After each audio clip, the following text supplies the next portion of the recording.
Hello प्यारे बच्चों, स्वागत है आप सभी का आपके अपने यूट्यूब चैनल में। तो इस वीडियो में हम कक्षा 10 विज्ञान और विज्ञान में आज का हमारा टॉपिक है, चैप्टर नंबर 7 है परमाणु सिद्धांत, तत्वों का आवर्ती वर्गीकरण और गुणधर्म। इससे पहले मैंने आपको ऑलरेडी 6 चैप्टर कंप्लीट करवा दिए हैं, आप उनको कंप्लीट तैयार कर सकते हैं।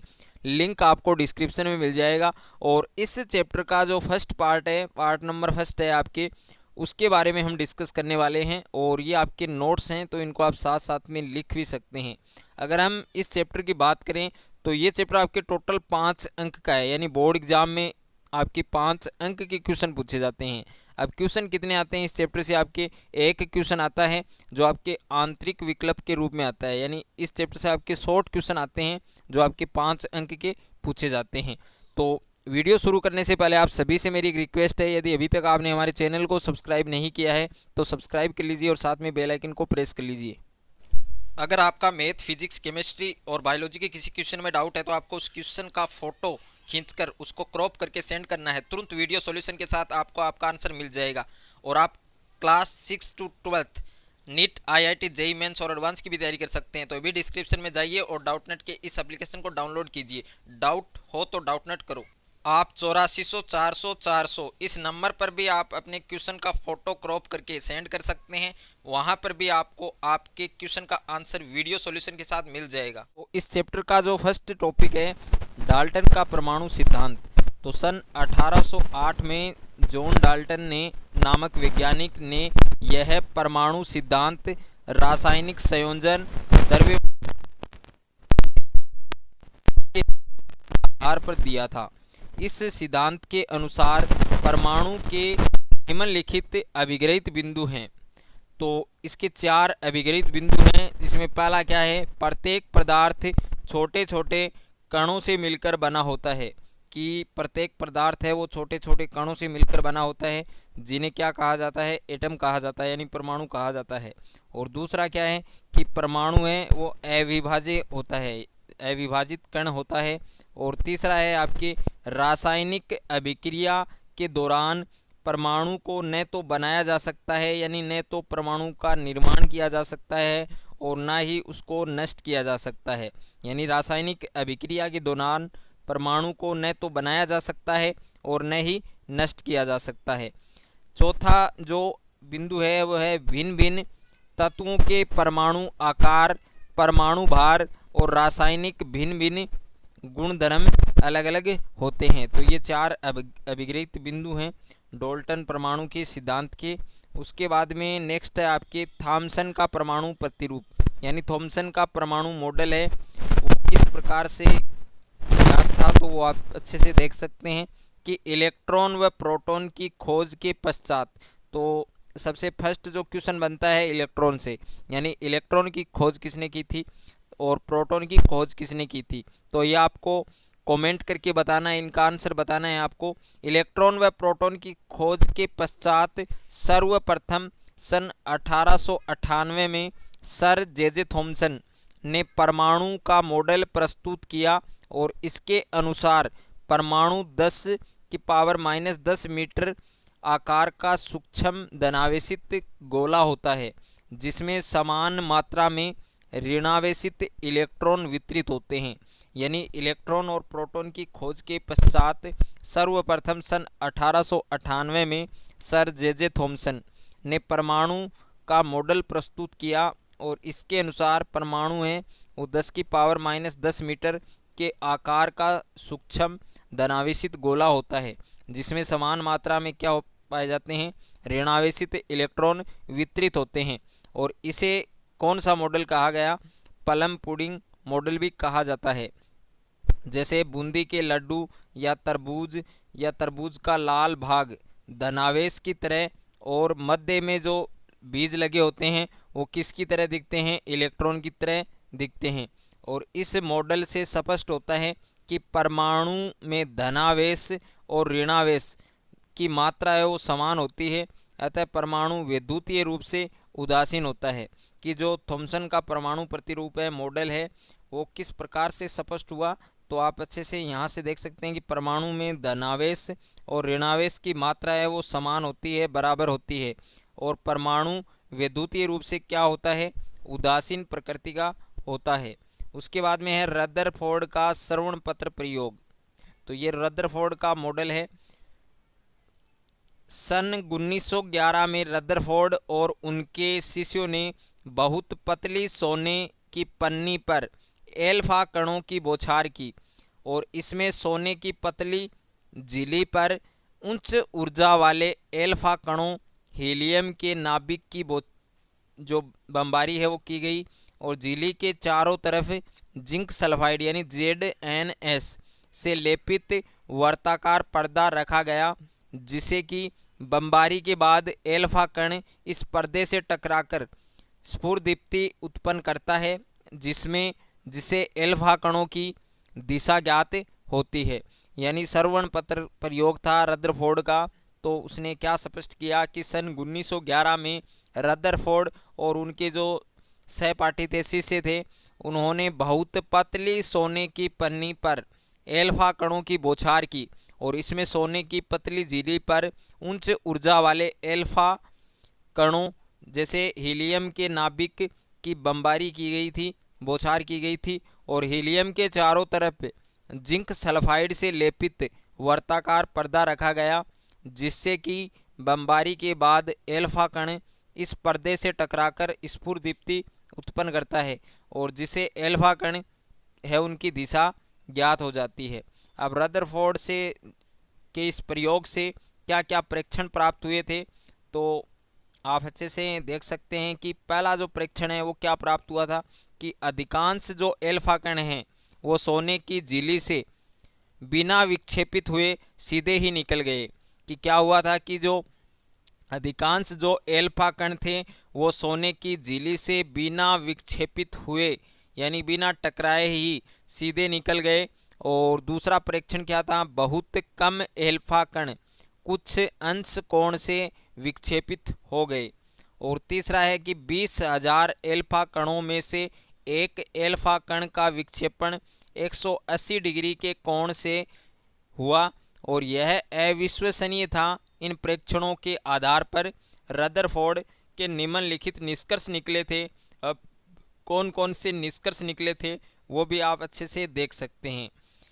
इसमें पहला निष्कर्ष क्या निकला था कि परमाणु का अधिकांश भाग है वो रिक्त होता है, खोखला होता है। कि परमाणु का अधिकांश भाग खोखला होता है, इसलिए एल्फा कण सीधे ही निकल जाते हैं।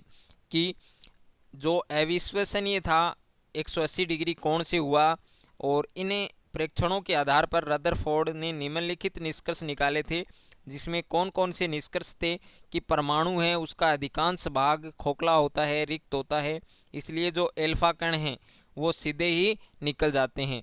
दूसरा निष्कर्ष क्या है कि कुछ एल्फा कण विक्षेपित हो जाते हैं, इसे पता चलता है कि इन पर प्रतिकर्षण बल लगा होगा।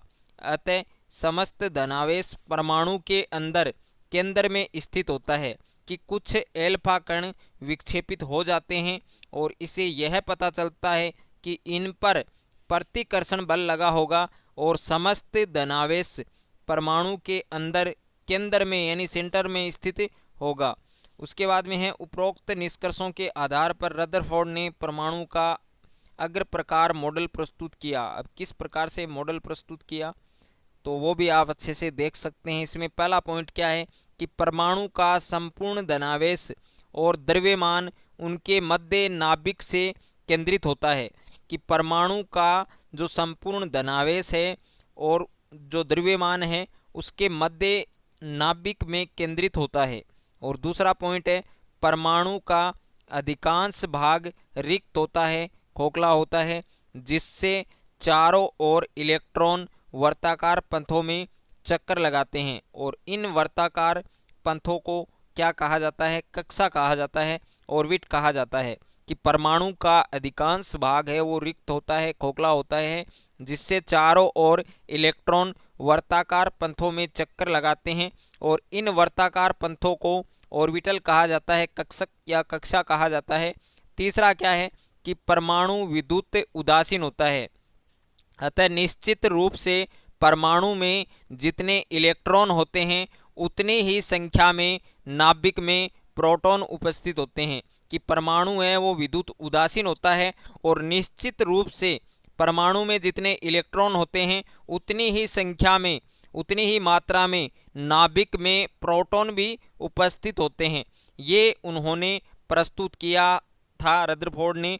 उसके बाद में है रदरफोर्ड की कमियां, कि रदरफोर्ड ने जो मॉडल प्रस्तुत किया था उसमें क्या क्या कमियां आई, वो कमियां भी आप देख सकते हैं। इसमें पहला पॉइंट क्या है, यानी फर्स्ट कमी क्या ही, परमाणु के स्थायित्व की व्याख्या नहीं कर सका, कि रदरफोर्ड है वो परमाणु के स्थायित्व की व्याख्या नहीं कर सका।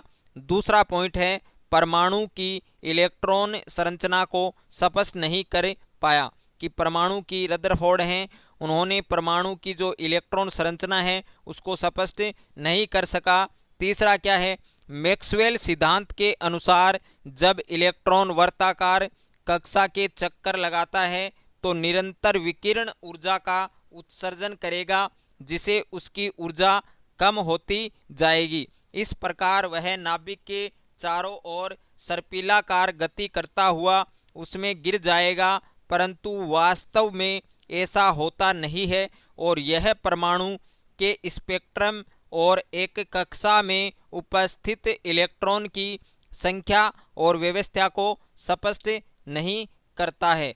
तो आगे आप देख सकते हैं नील्स बोर की परिकल्पना, यानी नील्स बोर की क्या परिकल्पना है, तो वो भी आप अच्छे से पढ़ सकते हैं। ये वेरी इंपॉर्टेंट है, काफ़ी बार एग्जाम में पूछी जाती है। तो सन 1913 में नील्स बोर ने हाइड्रोजन परमाणु की संरचना तथा उसके स्पेक्ट्रम को समझाने के लिए प्रतिरूप बनाया, एक मॉडल बनाया, जिसके अनुसार बोर ने परमाणु मॉडल की निम्नलिखित परिकल्पनाएं दी। जिसमें पहली परिकल्पना है कि परमाणु के केंद्र में नाभिक होता है जिसमें धनावेशित कण प्रोटॉन उपस्थित होते हैं, कि परमाणु का जो सेंटर बिंदु होता है, जो केंद्र होता है, उसमें क्या होते हैं, नाभिक होते हैं जिसमें धनावेशित कण प्रोटॉन उपस्थित होते हैं।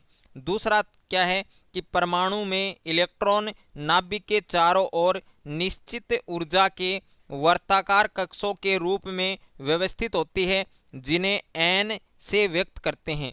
तीसरा है, बोर के अनुसार एक निश्चित कक्षा में चक्कर लगाने पर इलेक्ट्रॉन की ऊर्जा में कोई परिवर्तन नहीं होता है, कि बोर के अनुसार एक जो निश्चित कक्षा है उसमें चक्कर लगाने पर इलेक्ट्रॉन की ऊर्जा में कोई बदलाव नहीं होता है, कोई परिवर्तन नहीं होता है। और 4 नंबर पर जो परिकल्पना है कि इलेक्ट्रॉन जब परमाणु के बाहर से ऊर्जा का अवशोषण होता है तो उत्तेजित होकर उच्च ऊर्जा स्तर में चला जाता है। यदि इलेक्ट्रॉन ऊर्जा का उत्सर्जन करता है तो उच्च ऊर्जा स्तर से निम्न ऊर्जा स्तर की कक्षा में आ जाता है और परमाणु में इलेक्ट्रॉन द्वारा उसकी ऊर्जा के अवशोषण व उत्सर्जन से रैखिक स्पेक्ट्रम का निर्माण होता है। उसके बाद में है नील्स बोर की जो मॉडल की जो कमियां आई थी वो कमियां भी आप अच्छे से देख सकते हैं। इसमें 2 कमियां ली है मैंने। इसमें पहली कमी क्या है कि यह मॉडल एक से अधिक इलेक्ट्रॉन वाले परमाणुओं के स्पेक्ट्रम की व्याख्या करने में असफल रहा। और दूसरी कमी क्या थी, यह मॉडल परमाणुओं के संयोग से बनने वाले अणुओं की आकृति को समझाने में असफल रहा। और उसके बाद में है वर्गीकरण की आवश्यकता, यानी उन जो तत्व थे उन तत्वों को अलग अलग समूहों में बांटने की आवश्यकता क्यों है। तो सन 1800 तक 31 तत्वों की पहचान हो चुकी थी और सन 1865 तक केवल कितने तत्व 63 तत्वों की पहचान हो चुकी थी और आज 114 तत्व ज्ञात हैं। तत्वों के गुणधर्मों के आधार पर उन्हें व्यवस्थित करना बड़ा ही कठिन कार्य रहा। सर्वप्रथम लेवोसियन ने तत्वों को धातु और अधातुओं में वर्गीकृत किया, किंतु यह वर्गीकरण त्रुटिपूर्ण था क्योंकि ज्ञात तत्वों के भौतिक और रासायनिक गुणों के अध्ययन के आधार पर यह वर्गीकरण आवश्यकता के अनुरूप नहीं था। उसके बाद में है डोबेराइन का त्रिक नियम। ये काफ़ी इंपॉर्टेंट है और काफ़ी बार एग्जाम में पूछा जा चुका है। जिस तरीके से मैंने इसकी लैंग्वेज यहाँ पर लिखी है उसी तरीके से आपको राइट करनी है। तो डोबेराइन का त्रिक नियम क्या था, सन 1829 में डोबेराइन ने 3-3 तत्वों के समूह बनाए जिनके भौतिक और रासायनिक गुण समान थे और इन्हें डोबेराइन का त्रिक नियम कहा जाता है। इस समूह में मध्य वाले जो तत्व हैं उनका परमाणु भार शेष दो तत्वों के परमाणु भार के औसत के लगभग बराबर होता है और गुण भी दोनों तत्वों के गुण धर्मों के मध्य के थे। तो ये था। और उसके बाद में है न्यूलैंड का अष्टक नियम। तो न्यूलैंड का अष्टक नियम क्या था, उनके क्या दोष थे, तो वो भी आप अच्छे से देख सकते हैं। सन 1865 में अंग्रेज रसायनज्ञ जॉन एलेक्जेंडर ने ज्ञात तत्वों की उनके बढ़ते हुए परमाणु भारों के क्रम में व्यवस्थित किया और पाया कि आठवें तत्व के गुण पहले तत्व के समान ही थे। जैसे कि संगीत में सारे गामा, ये 7 स्वरों बाद 8वां स्वर पहले स्वर जैसा ही आता है। अब न्यूलैंड के जो अष्टक नियम था उसके क्या दोष पाए, उनकी जो कमियां थी वो भी आप स्पष्ट रूप से देख सकते हैं। तो इसमें पहला दोष क्या था कि इसमें यह पाया गया कि यह सिद्धांत केवल कैल्शियम तक ही लागू होता था, क्योंकि इसके पश्चात प्रत्येक 8वें तत्व का गुणधर्म पहले तत्व से नहीं मिलता था। दूसरा दोष क्या है, इसमें कोबाल्ट और निकल एक साथ में हैं तथा इन्हें एक साथ उसी स्तंभ में रखा गया है जिसमें फ्लूओरीन, क्लोरीन और ब्रोमीन हैं, जबकि इनके गुणधर्म उन दोनों तत्वों से भिन्न हैं। तीसरा जो दोष है, यह सिद्धांत केवल हल्के तत्वों पर ही ठीक तरह से लागू हो सका था। उसके बाद में 4 नंबर पर है, इस सिद्धांत के अनुसार प्रकृति में कुल 56 तत्व होते हैं और भविष्य में कोई भी नया तत्व नहीं मिलेगा, परंतु जब नए तत्वों की खोज हुई तो उनके गुण अष्टक नियमानुसार नहीं थे। तो वीडियो आपको अच्छा लगे तो वीडियो को लाइक करें, दोस्तों के साथ शेयर करें। चैनल पर नए हैं तो चैनल को सब्सक्राइब कर लीजिए और साथ में बेल आइकन को प्रेस कर लीजिए।